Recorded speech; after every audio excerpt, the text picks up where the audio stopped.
നന്ദൻകോട് കൂട്ടക്കൊലക്കേസ് പ്രതി കേതൽ ജിൻസൺ രാജയ്ക്ക് മാനസിക പ്രശ്നങ്ങളില്ലെന്ന് റിപ്പോർട്ട്. വിചാരണ നേരിടാനുള്ള മാനസികാരോഗ്യമുണ്ടെന്ന മെഡിക്കൽ ബോർഡ് റിപ്പോർട്ട് കോടതി അംഗീകരിച്ചു. ഈ മാസം 22-ന് വിചാരണ നടപടികൾ ആരംഭിക്കും. മാനസിക നിലയിലെ തകരാർ മൂലം നടത്തിയ കൊലപാതകം. ഈ സാഹചര്യം കണക്കിലെടുത്ത് കുറ്റകൃത്യം ആരോപിച്ചുള്ള കേസിൽ നിന്ന് വിടുതൽ നൽകണമെന്നായിരുന്നു കേതൽ ജിൻസൺ രാജയുടെ അപേക്ഷ. ഈ ഹർജി കോടതി തള്ളി. മാനസികാരോഗ്യത്തെക്കുറിച്ച് അന്വേഷിച്ച് റിപ്പോർട്ട് സമർപ്പിക്കാൻ കോടതി നേരത്തെ മെഡിക്കൽ ബോർഡിനോട് നിർദ്ദേശിച്ചിരുന്നു. ഇതിന്റെ ഭാഗമായി ഡോക്ടറെ കോടതി വിസ്തരിച്ചു. കുറ്റകൃത്യം നടക്കുമ്പോഴും ശേഷവും കേതലിന് ഒരു തരത്തിലുമുള്ള മാനസിക പ്രശ്നങ്ങളില്ലെന്നാണ് മെഡിക്കൽ ബോർഡിന്റെ റിപ്പോർട്ട്. ഈ റിപ്പോർട്ടാണ് വിചാരണ കോടതി പരിഗണിച്ചത്. വിചാരണ നേരിടാനുള്ള മാനസികാരോഗ്യം പ്രതിക്കുണ്ടെന്ന മെഡിക്കൽ ബോർഡ് റിപ്പോർട്ട് കോടതി അംഗീകരിച്ചു.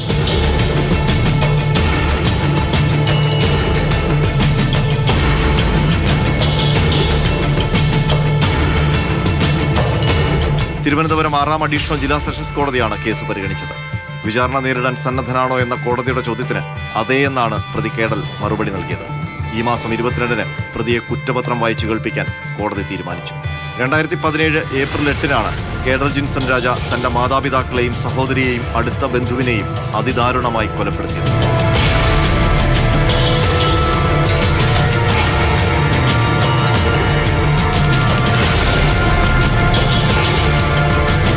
ഓരോരുത്തരെയായി മുറിയിൽ വിളിച്ചു വരുത്തി കൊലപ്പെടുത്തിയ ശേഷം മൃതദേഹങ്ങൾ കത്തിച്ചു കളയുകയായിരുന്നു.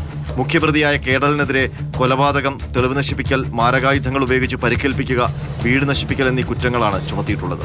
നന്ദൻകോട് ക്ലിഫ് ഹൗസിന് സമീപത്തുള്ള ബെയിൻസ് കോമ്പൗണ്ടിലെ 117-ാം നമ്പർ വീട്ടിലാണ് പ്രൊഫസർ രാജ തങ്കം, ഭാര്യ ഡോക്ടർ ജീൻ പത്മ, മകൾ കരോലിൻ, ബന്ധു ലളിത എന്നിവരെ കൊല്ലപ്പെട്ട നിലയിൽ കണ്ടെത്തിയത്. ഹോസ്റ്റൽ പ്രൊജക്ഷന്റെ ഭാഗമായാണ് താൻ ഈ കൊലപാതകങ്ങൾ ചെയ്തതെന്നായിരുന്നു കേതൽ പോലീസിനോട് ആദ്യം പറഞ്ഞിരുന്നത്. പിതാവിനോടുള്ള വൈരാഗ്യമാണ് കൊലപാതകങ്ങളിലേക്ക് നയിച്ചതെന്നാണ് പോലീസിന്റെ അന്വേഷണത്തിൽ കണ്ടെത്തിയിരിക്കുന്നത്.